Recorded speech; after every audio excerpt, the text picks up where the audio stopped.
Hebrew రాసిన పత్రిక 5వ అధ్యాయం మనందరం కలిసి 14వ వచనం గట్టి చదువుదాం. 12, 14.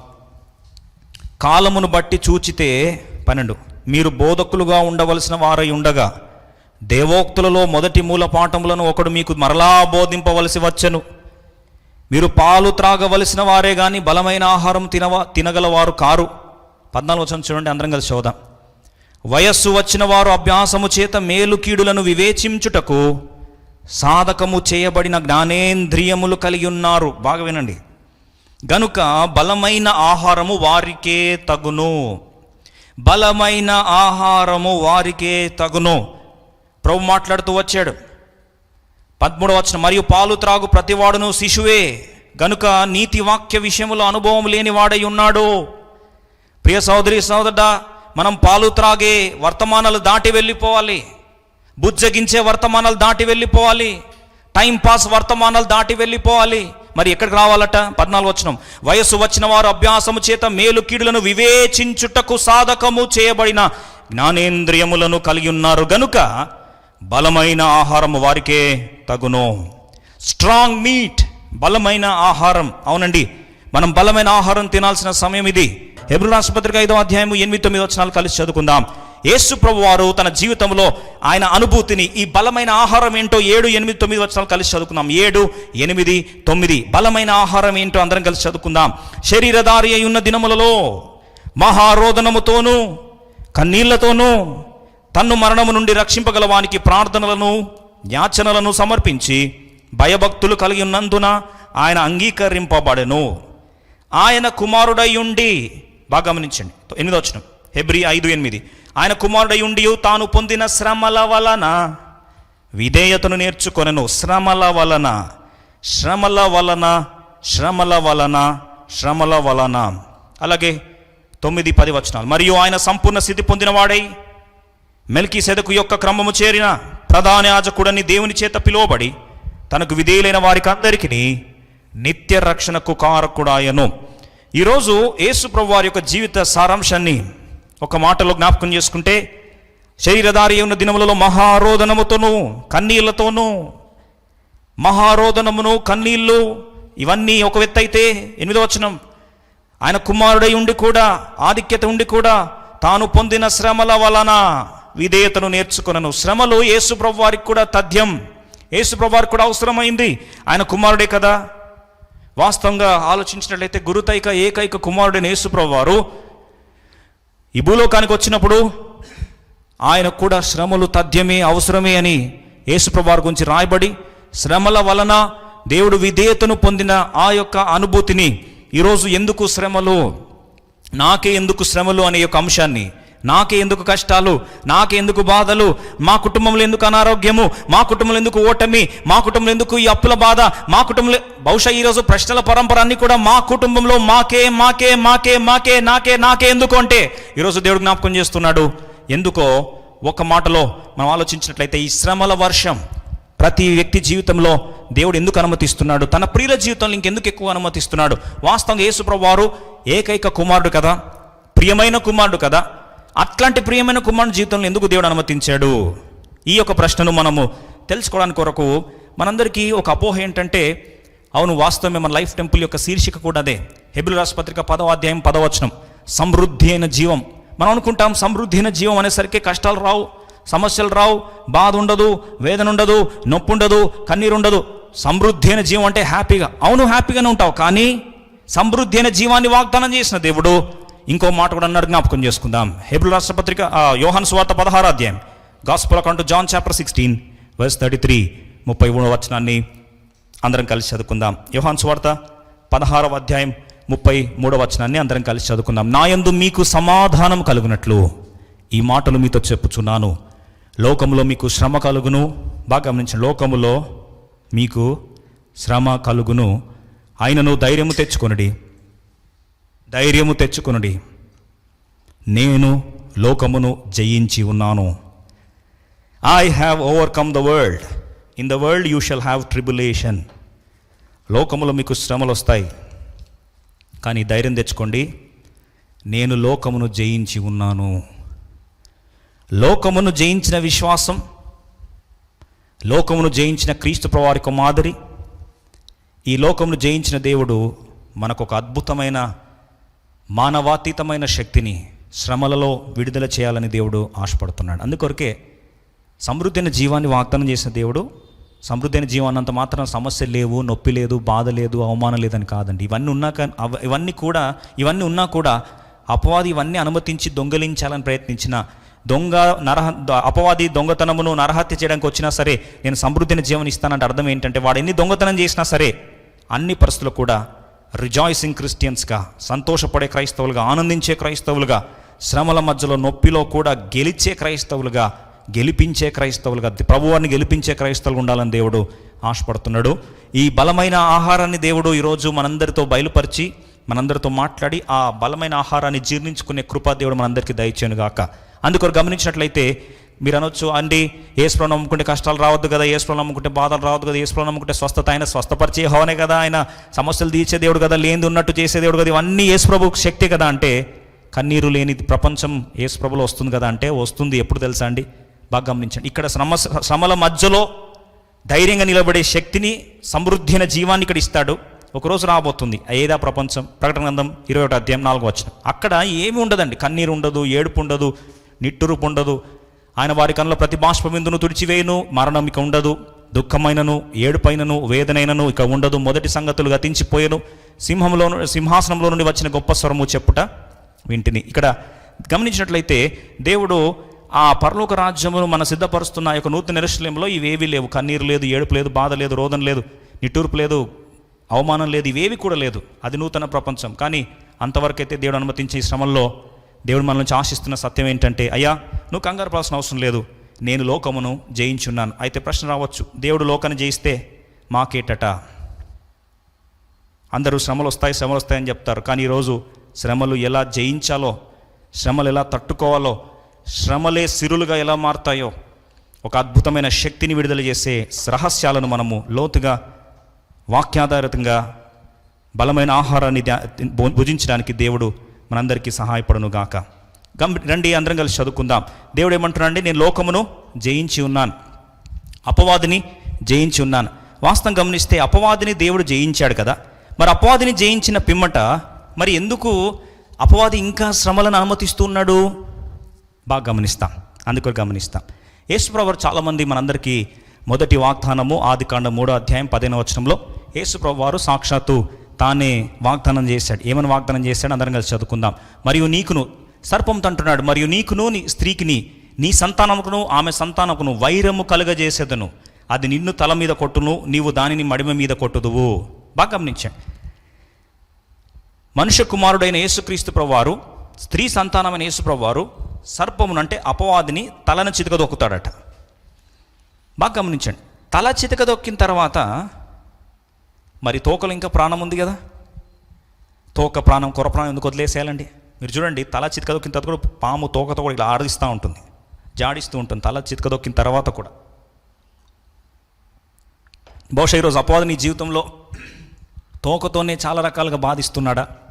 అనారోగ్యం, ఇంకా ముందుకెళ్తే శరీరంలోనే కొన్ని రోగాలు, ముళ్ళు. అందుకో పౌలు భక్తుడు అంటాడు, అయ్యా ఈ ముళ్ళు తీసేయంటే ముళ్ళునట అపవాది దూతగా వాడు నలగొడుతూ ఉన్నాడంట. దేంతోనండి? ముళ్ళుతోని. ఇటు తిరిగితే అటు తిరిగితే ఇంకా నా నొప్పి తట్టుకోలేడు. Like a weapon of Satan, సాతాను దూతగా పెట్టాడంట. కానీ ఆ సాతాను నలగొడుతున్న యొక్క ముళ్ళు వాస్తవంగా ఎందుకొరకు దేవుడు అనుమతించాడు? దాంట్లో పౌలు ఎలా గెలిచాడు? బాగా ఆలోచిద్దాం. ప్రాముఖ్యమైన ఈ యొక్క అనుభూతి దేవుడు మనందరికీ సంపూర్తిగా అనుభవపూర్వకంగా అభ్యాసము చేయునుగాక. వాస్తవం గమనిస్తే దేవుడు ఆల్రెడీ సాతాను యొక్క తలను కలవరిశిలలో చితకదొక్కిన తర్వాత తోకతోని ఇంత ఘోరంగా వాడు ఆడిస్తున్నాడు మనల్ని. అయితే మరి అనొచ్చు, మరి ప్రభు ఆ తోక కూడా కార్యం చేసేసి ఉంటే అయిపోయేది కదా అంటే, బాగా వినండి. తలను చితకదొక్కిన దేవుడు తోకను ఎందుకు వదిలేశాడు తెలుసా? ఇప్పుడు రండి చూద్దాం అందరం కలిసి. రోమా 8వ అధ్యాయం 37వ వచనం. ఇది రహస్యం. రోమా 8:37. రోమా 8:37 అందరం కలిసి చదువుకుందాం. Romans chapter 8 verse 37. Romans chapter 8 verse 37 అందరం కలిసి చదువుకుందాం. ఆయనను మనలను ప్రేమించిన వాని ద్వారా ఇప్పుడు ఆయనేమో అత్యధిక విజయం, ఆయన విజయం పొందినవాడు కదా, మీరు భయపడొద్దు, లోకంలో శ్రమలు వస్తాయి, అయినా సరే నేను లోకంలో జయించాను అన్నాడు. మరి భయపడొద్దు, శ్రమలు వస్తాయి అంటే ధైర్యం ఏంటి? లోకాన్ని జయించిన దేవుడు ఉన్నాడు. మరి లోకాన్ని జయించిన దేవుడు ఏమంటున్నాడు? ఇప్పుడు చూడండి 37వ వచనం చూడంండి. నేను తలను ఆల్రెడీ చితకదొక్కేశాను, నేను తలను చితకదొక్కిన తర్వాత ఇప్పుడు చేయాల్సింది ఏంటంటే, ఇప్పుడు చూడండి అందరం కలిసి చదువుకుందాం. 37:37 ఆయనను మనలను ప్రేమించిన వాని ద్వారా, అంటే యేసుప్రభు ద్వారా మనం వీటన్నిటిలో అత్యధిక విజయం పొందుతున్నాం. వీటన్నిటిలో మనం గొప్ప విజయం పొందుతున్నాం. ఏంటంటే ఇవన్నీ అపవాది వాడుకునేవి ఏంటంటో మనం చూద్దాం. అపవాది మీద మనకు విజయాన్ని దేవుడు తోకతో వాడు చేస్తున్నాడు ఇవన్నీ. అయితే వాటన్నిటి మీద దేవుడే అనుమతిస్తున్నాడు. సార్వభౌమైన దేవుడు ఎందుకు అనుమతిస్తున్నాడు అంటే మనం అత్యధిక విజయం పొందాలి. బాగా గమనించండి. మరి ఏంటంటే లిస్టులో ఏమేమున్నాయి? సాతాను యొక్క లిస్ట్ ఏంటి? ఏమేమి అనుమతిస్తున్నాడు?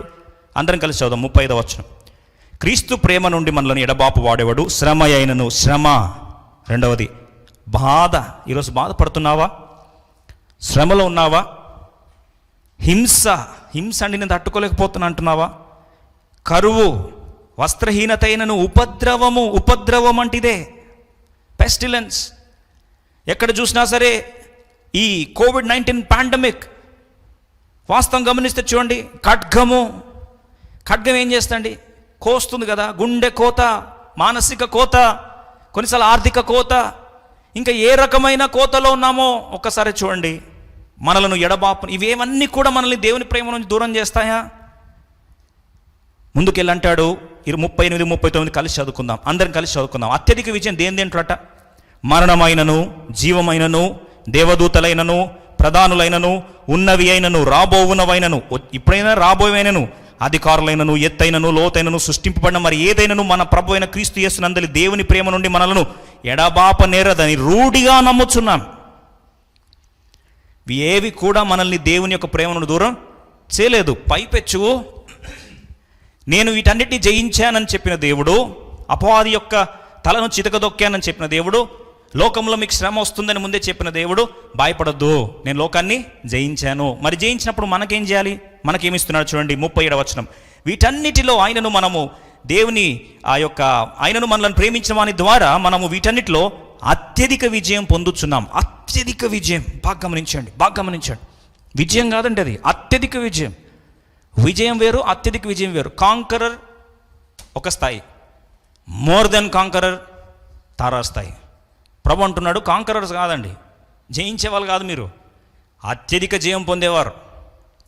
ప్రియ సోదరులకు జాగ్రత్త. ఒక్కసారి ఆలోచించి ఎందుకు చెప్తున్నాను ఈ మాట అంటే, ఇది తెలుసుకుంటే చరిత్రలు మారిపోతాయి, దృక్పథం మారిపోతుంది, అవుట్లుక్ మారితే అవుట్కమ్ మారుతుంది, చూసే కోణం మారితే ప్రతిస్పందన మారుతాయి, ప్రతిఫలం మారుతుంది, జీవితమే మారిపోతుంది, పరివర్తన వస్తుంది, ప్రవర్తన మారిపోతుంది. కాబట్టి ఇక్కడ అంటాడు మీరు జయం పొందేవారు కాదండి, అత్యధిక జయం పొందేవారు. You are not just conquerors, you are more than conquerors. Difference ఏంటి? కాంకరర్స్ ఏం చేస్తారు తెలుసా అండి? దేశాన్ని గెలిచేవారు శత్రువుని ఓడిస్తారు, అంతతో స్టోరీ అయిపోతుంది. అదే అత్యధిక విజయం పొందేవారు శత్రువుని అణిచివేస్తారు. రెండవదిగా జయించేవారు ఏం చేస్తారు తెలుసా అండి? శత్రు యొక్క ఉద్దేశాన్ని పాడు చేస్తారు. అయితే అత్యధిక విజయం పొందేవారు ఏం చేస్తారు తెలుసా? శత్రు యొక్క ఉద్దేశాన్ని వారి ఉద్దేశానికి మలుచుకుంటారు. Conquerors nullify the purpose of enemy more than conquerors makes enemy to serve their purpose. ఇంకా ముందుకెళ్దాం, జాగ్రత్త ఆలోచించండి. Conqueror strikes down enemy. శత్రువు ఆ యొక్క జయం పొందేవారు శత్రువును చంపేసే ప్రయత్నం చేస్తారు. కానీ అత్యధిక విజయం పొందినవారు ఏం చేస్తారు తెలుసా? శత్రువును బ్రతికించి వాడిని బానిసగా చేసుకొని వీరి ఉద్దేశాలు వాని ద్వారా నెరవేర్చుకుంటారు. అది అత్యధిక విజయం అంటే. I repeat these lines. We are not just conquerors, we are more than conquerors. We are here not just to strike down enemy. We are here not just to nullify purpose of enemy. We are not just here to defeat enemy, but we are there to subjugate enemy, make enemy serve our purpose, and make enemy a slave to fulfill our work and glorify God. బహుశా మీరు అనొచ్చు, అదేంటండి ఎలా సాధ్యమవుతుంది? అపవాదిని ఎదుర్కోవడమే కష్టం అంటే, ఇప్పుడు అపవాది వాడిని మా పనులు చేయించుకోవడానికి వాడుకోవడం ఎట్లా? అపవాదిని బానిస చేసుకొని దేవుని ఉద్దేశాలు వాడి ద్వారా మా జీవితం నెరవేర్చుకోవడం ఎట్లా? వాడు ఉపద్రవం అనుమతిస్తున్నాడు, దుఃఖం అనుమతిస్తున్నాడు, కృంగుదలు అనుమతిస్తున్నాడు, దొంగతనం చేస్తున్నాడు. మా సమాధానాన్ని, నెమ్మదిని, ఆత్మీయతను అన్ని దొంగతనం చేయడానికి వస్తే, నరహత్య చేయడానికి వస్తే, ఇట్లాంటి వాడిని బానిస చేసుకొని వాని యొక్క ఉద్దేశాల ద్వారా మేము ఇంకా అత్యధిక విజయం పొందుతూ వాడిని మా ఉద్దేశాలు, దేవుని ఉద్దేశాలు, మా యొక్క ఉద్దేశాలు వీడి ద్వారా నెరవేర్చుకోవడం ఎలా సాధ్యం అవుతుందండి అంటారా? బాగా వినండి. సాతాను యొక్క ఉద్దేశం ఒకటే అండి, నిన్ను దేవుని నుంచి దూరం చేయాలంతే, నువ్వు దేవుని నుండి పారిపోవాలంతే, నీ విశ్వాసాన్ని సన్నగిల్లాలంతే. ఇది తప్ప సాతానికి ఏం లేదు. ఎందుకంటావా? నువ్వు దేవుని నుంచి దూరం అయిపోతే, దేవుణ్ణి శత్రువుగా చూపిస్తే, విశ్వాసమే చల్లారిపోయేటట్టు చేస్తే ఆటోమేటిక్గా నువ్వు వాడి హస్తాలకు వెళ్ళిపోతావు. బాగా ఆలోచించండి ప్రియ మిత్రమా, జాగ్రత్తగా ఆలోచించు. అందుకొరకే పౌలు జీవితంలో నల్లగొట్టడానికి కొరకు ముళ్ళు, సాతాను దూత. ఆ ముళ్ళు ఏంటంటే సాతాను దూత బాధిస్తూ ఉంది, వేధిస్తూ ఉంది, రోధిస్తూ ఉన్నాడు. ఈరోజు నీ జీవితంలో సాతాను దూత ఏముంది? అనారోగ్యమా? అవిధేయుడైన కుమారుడు, అవిధేయుడైన కుమార్తె, తాగుబోతు భర్త, బహుశా ఏందో నీ పరిస్థితి నీకే బాగా తెలుసు, కానీ పరిశుద్ధాత్మ దేవునికి నీకంటే బాగా తెలుసు. అందుకొరకే దేవుడు ఈ వాక్యాన్ని నీ కొరకు రాసి పెట్టాడు. 2 కొరింథీ 12:7 చూస్తే, నాకు కలిగిన ప్రత్యక్షతలు బహు విశేషంగా ఉన్నందున నేను అత్యధికంగా హెచ్చిపోకుండా నిమిత్తం నాకు శరీరంలో ఒక ముళ్ళు, నేను అత్యధికంగా హెచ్చిపోకుండా నిమిత్తం నన్ను నలగొట్టుటకు సాతాను యొక్క దూతగా. ఇప్పుడు చూడండి, సాతాను యొక్క దూత ఏంటంటే పౌల్ని నలగొట్టేసి, పౌలు జీవితంలో శరీరంలో బాధ పెట్టి, పౌల్ని విశ్వాసంలో చల్లార్చి, పౌల్ని పనికి రాకుండా చేసి, పరిచయం నుంచి పారిపోయేటట్టు చేయాలి. వాడికి దాని తప్ప పెద్ద ఉద్దేశాలు ఏం లేవండి. అపవాది, ఆ శత్రువు మనకు ఆ ఉద్దేశంతో వస్తే, ఇప్పుడు అత్యధిక విజయం పొందేవారు ఏం చేస్తారు? సాతాను ఎదురిస్తారు, వాడిని ఓడిస్తారు. కానీ దేవుడు అంటాడు, అది కాదు మీ స్థాయి, మీ రేంజ్ అది కాదు. అత్యధిక విజయం పొందే రేంజ్ అంటే వాడు ఆ ముళ్ళు పెడితే ఆ ముళ్ళు ద్వారా ఏం చేయాలి? ఇప్పుడు చూడండి ఏం చేస్తున్నాడు పౌలు, ఏం చేస్తున్నాడు చూద్దాం ఒక్కసారి. 2 కొరింథీ 12 అందరం కలిసి మరొకసారి చదువుకుందాం. 2 Corinthians chapter 12. Let's read all together verse 10. అందరం కలిసి చదువుకుందాం. 9-10 చదువుకుందాం. అందుకు నా కృప నీకు చాలును, బలహీనతందు నా శక్తి పరిపూర్ణమవుతున్నదని ఆయన నాతో చెప్పాను. కాగా క్రీస్తు శక్తి నా మీద నిలిచి ఉండు నిమిత్తము విశేషముగా నా బలహీనత బహు సంతోషముగా అతిశయపడుదును. నేను ఎప్పుడు బలహీనుడనో అప్పుడే బలవంతుడను కనుక క్రీస్తు నిమిత్తం నాకు కలిగిన బలహీనతలలోను, నిందలలోను, ఇబ్బందులలోను, హింసలలోను, ఉపద్రవంలోను నేను సంతోషించుచున్నాను. ఇంకంతే. అపవాది గాడి పని ఏమైపోయిందండి? దేవుడేమో తల చితకదొక్కితే పౌలు తోకను చితకదొక్కుతున్నాడు. నా దేవుడు ఎవరు తెలుసా? నీకు ముందే శ్రమలు వస్తాయని చెప్పాడు. 16:33 యోహాను సువార్తలని చెప్పాడు. ప్రిపేర్ అవ్వమన్నాడు. ప్రిపేర్ అయినాను కాబట్టి ఈరోజు ఓ అపవాది, ముళ్ళుతో బాధ పెడతావా? నన్ను అనారోగ్యంతో బాధ పెడతావా? పీడింపజేస్తావా? సాతాను దూతగా నలగొడుతున్నావా? అయినా సరే దాంట్లో దేవుని ఉద్దేశాలు నెరవేర్చుకొని నిన్ను నా పనోడుగా వాడుకుంటా. దేని కొరకు? I will make you serve my purpose of being perfected in my weakness. నా బలహీనతలో సంపూర్ణంగా ఉన్నట్లు, నా బలహీనతలో ప్రభు కృపను నేను పొందినట్లు, ప్రభు యొక్క బాహుల్యం అనుభవించినట్లు, ప్రభులోనే అతిశయించినట్లు, శ్రమల ద్వారా నేను అతిశయిస్తూ నీ తోకను చితకదొక్కేదే నా పని. ప్రభులో నేను ఆనందిస్తాను.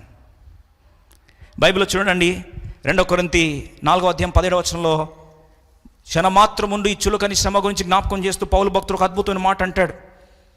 సాతాను వచ్చి నన్ను బాధ పెడుతుంటే, ఈరోజు నీ బాధ ఏంటో నాకు తెలియదు, కానీ దేవుడు ఖచ్చితంగా నీతో మాట్లాడుతూనే ఉన్నాడు.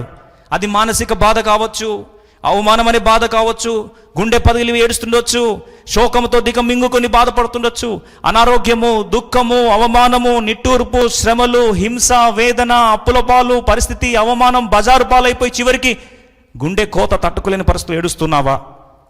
ఈరోజు ప్రభు జ్ఞాపకం చేస్తున్నాడు. చూడండి అందరం కలిసి 2 కొరింథీ 4:17 2 Corinthians chapter 4 verse 17 అందరం కలిసి చదువుకుందాం. 4:17 2 Corinthians chapter 4 verse 17 అందరం కలిసి చదువుకుందాం. మేము దృశ్యమైన వాటిని చూడక అదృశ్యమైన వాటిని నిదానించి చూచుచున్నాం. ఏది జరుగుతుందో వాటినిగా చూడదండి, దీని వెనకలో ఉన్న అదృశ్యమైన ప్రపంచాన్ని చూస్తున్నాం. గనుక బాగా గమనించండి. క్షణమాత్రముండు మా చులకని శ్రమ.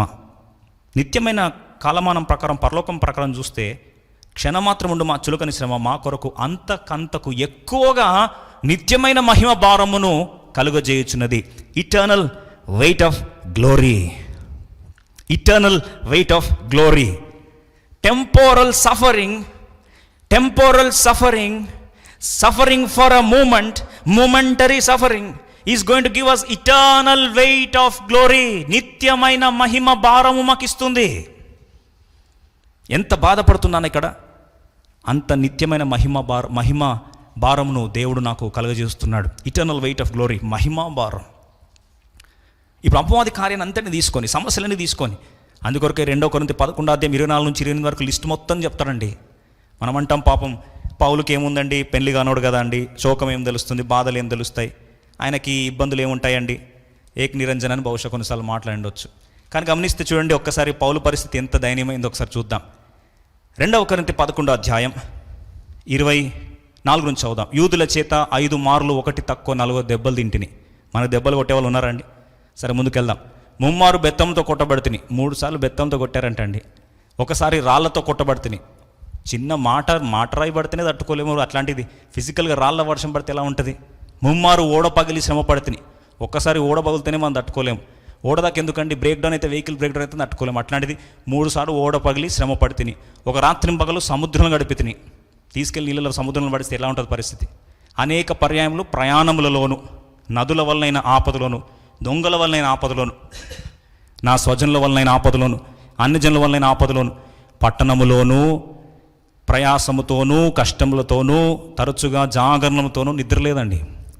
ఆకలి దప్పులు, ఫాస్టింగ్లు, తరచుగా ఉపవాసముతోనూ చలితోనూ దిగంబరత్వముతోనూ ఉంటిని. ఇంకనూ చెప్పవలసినవి అనేకములున్నవి. ఇవి కాక ఇంకేం టెన్షన్స్ అండి, భార్య పిల్లలు లేరు కదా అంటే 28 చూడండి. ఇవి కాక సంఘములన్నిటిని గూర్చిన చింతయు కలదు. ఈ భారము దినదినము నాకు కలుగుతున్నది. బాగినండి, సంఘము టెన్షన్ అనేది ఎంత ఘోరంగా ఉంటుందో. ఒక కుటుంబాన్ని, నలుగురున్న కుటుంబాన్ని పోషించడానికి పెద్ద సీన్ చేస్తాం కదండి. అలాంటిది ఒక్క సంఘము, ఒక పెద్ద సంఘాన్ని దేవుడు బాధ్యత అప్పగిస్తే ఎంత బాధ్యతలు ఉంటాయి, ఎంత టెన్షన్ ఉంటుంది, ఎంత స్ట్రెస్ ఉంటుంది ఆలోచించండి. వాస్తవంగా దేవుని సేవకుని సంఘ కాపరికి చెప్తున్నది.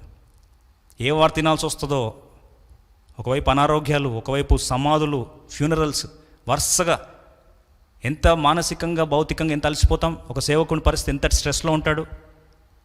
ఒక్కరిని మేనేజ్ చేయడం కష్టమైతే మరి 1000 మందిని సంఘాన్ని పోషించాలంటే ఎంత కష్టం, ఎంత సిద్ధపాటు కావాలి, ఎంత జాగరణలు ఉంటాయి. మరి ఆలోచించండి, ఒక్క సంఘం గురించి ఇంత టెన్షన్ ఉంటే, యాంగ్జైటీ ఉంటే, పౌలు పరిస్థితి సంఘముల గూర్చిన చింత, స్ట్రెస్ పీక్స్కి వెళ్ళిపోయింది.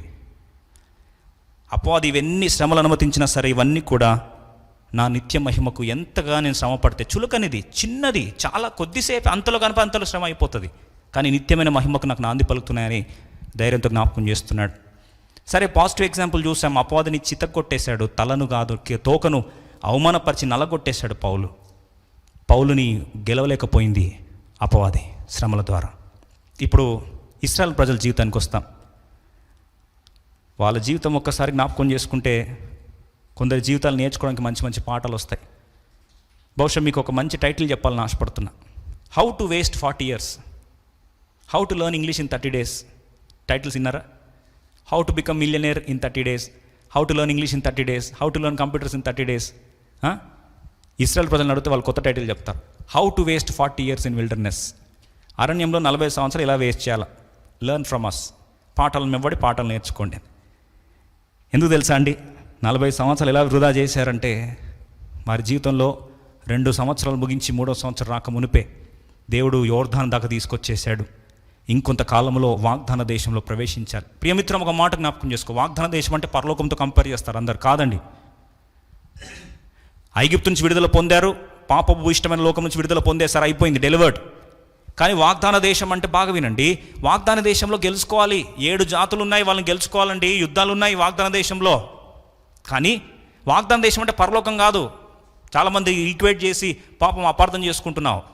వాస్తవం ఏంటంటే వాగ్దాన దేశం అంటే అక్కడ సమృద్ధి ఉన్న దేశం, కానీ యుద్ధాలు చేయాల్సిన దేశం. దాన్ని మనం ఒక్కసారి ఆలోచిస్తే life of abundance of life, సమృద్ధి అయిన జీవము, ఆత్మ నింపుదలతో కూడిన సమృద్ధి అయిన జీవమే వాగ్దాన దేశం. I repeat these lines. Spirit filled life of abundance is called promised land. వాగ్దాన దేశం అంటే ఆత్మ నింపుదలతో, ఆత్మ చేత నింపబడిన వ్యక్తి సమృద్ధి అయిన జీవాన్ని పొందడమే వాగ్దాన దేశం స్వతంత్రించుకోవడం. వాళ్ళు అక్కడ దాకా వచ్చేసారండి, అక్కడ దాకా వచ్చేసారు. కానీ వాళ్ళ పరిస్థితి చూడండి. 12 మందిని వేగులు చూడడానికి పంపించాడు మోషే. దేశాన్ని దేవుడు మీకు అప్పగించేస్తున్నాడు అంటే ఆల్రెడీ ఇచ్చేశాడు, మరి పోయి చూసి రావాలంతే ఎలా ఉంటుంది ఏంటని చెప్పి. ఇల్లు మనకు హ్యాండ్ ఓవర్ ఆల్రెడీ మనకు కొనేశారు, కీస్ మనకు అప్పగించారు, పోయి చూసుకొని రావాలి. ఇంకా మనం షిఫ్ట్ కాలేదు, చూసుకొని రావాలంటే వీళ్ళు పోయి ఏమంటున్నారు చూడండి. సంఖ్యాకాండం 13వ అధ్యాయం 30 వచనంలో క్యాలేబ్ అంటాడు, మనం ఖచ్చితంగా దేవుడు మనకు అప్పగిస్తాడు, మనకు కంగారు పడాల్సిన అవసరమే లేదు అని ధైర్యంగా ముందుకొచ్చి అటువంటి శ్రమలు, యుద్ధాలు, అటువంటి దేహదారుఢ్యం, ఆజానుభావులు ఉన్న ప్రాంతాన్ని చూసి సంఖ్యాకాండం 13వ అధ్యాయం 30 వచనం, నంబర్స్ చాప్టర్ 13 వర్స్ 30. సంఖ్యాకాండం 13వ అధ్యాయం 30 వచనాన్ని అందరము కలిసి చదువుకుందాం. సంఖ్యాకాండం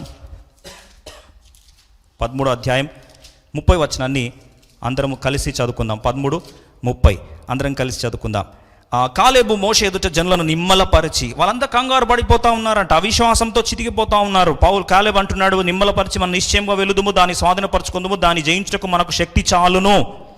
31 వాళ్ళు ఏమంటున్నారు చూడండి. 10 మంది.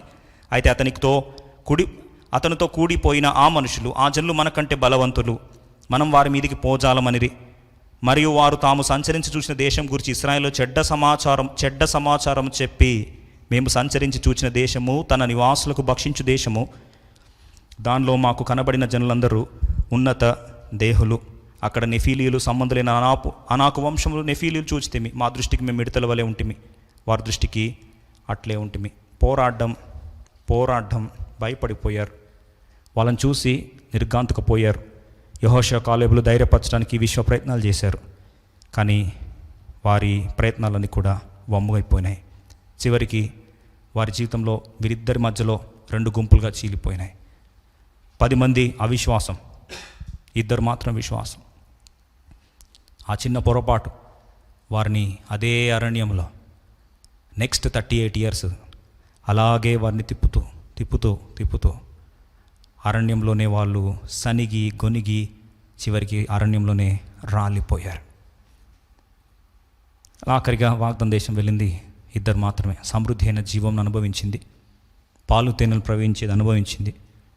పర్వతాలు గెలుచుకొని కాలేబు అంటాడు, హెబ్రోను పర్వతాన్ని కూడా గెలుచుకుంటాను 85 సంవత్సరాల్లో కూడా అటు పోరాట పటిమను కోల్పోకుండా, శ్రమల్లో ఉత్తేజముగా పోరాడి, శ్రమల్లో ఉత్తేజంతో ఆహ్లాదంగా శ్రమలందు అతిశయపడుతున్న దైవజనుడుగా చివరికి కొండలను ఢీకొట్టి సంపాదించుకొని సమృద్ధిని అనుభవించాడు. ఈరోజు ఎందుకు నువ్వు సమృద్ధిని అనుభవించలేకపోతున్నావు? ఎందుకు సమృద్ధిలో నుండి ఎందుకు పారిపోవాలనుకుంటున్నావు? విషాదం ఏంటంటే, don't try to run away from pain, it will lead to a disaster. It is a weapon of Satan. Satan యొక్క కోరిక ఏంటంటే, ఎలాగైనా సరే నిన్ను దేవుని నుంచి దూరం చేయాలన్నది వాని యొక్క ఆశ. విషాదం చూడండి, హెబ్రీయుల రాసిన పత్రిక 3వ అధ్యాయం 19 వచనం. చాలా బాధతప్త హృదయంతో ఈ మాటలు చెప్తున్నాను. లక్షల మంది ఆరంభించారు యాత్ర, సమృద్ధిని పొందాలని కలతో ఆరంభించి అరణ్యంలో 40 సంవత్సరాలు ఎలా వృధా చేసుకోవాలో పాఠం నేర్పించడమే కాకుండా అరణ్యంలో వారి శవాలు బొగ్గిపాలైపోవడం, వాగ్దాన దేశంలో సమృద్ధి అయిన జీవాన్ని అనుభవించాల్సిన వారు సంకుచితమైన జీవితంలోనే వారు భూస్థాపితమైపోయారు. కాగా అవిశ్వాసము చేతనే వారు ప్రవేశింపలేకపోయారని గ్రహించుచున్నాము. అవిశ్వాసం. ఈరోజు ప్రియ సోదరి సోదరుడా, వినటం వల్ల విశ్వాసం వస్తుంది. దేవుడు శ్రేష్టమైన వాక్యాన్ని, నువ్వు అవిశ్వాసంతో రాలిపోకూడదని ఈ లైఫ్ టెంపుల్ వాక్యాన్ని దేవుడు మరొకసారి నీ ముందుకు తీసుకొస్తున్నాడు.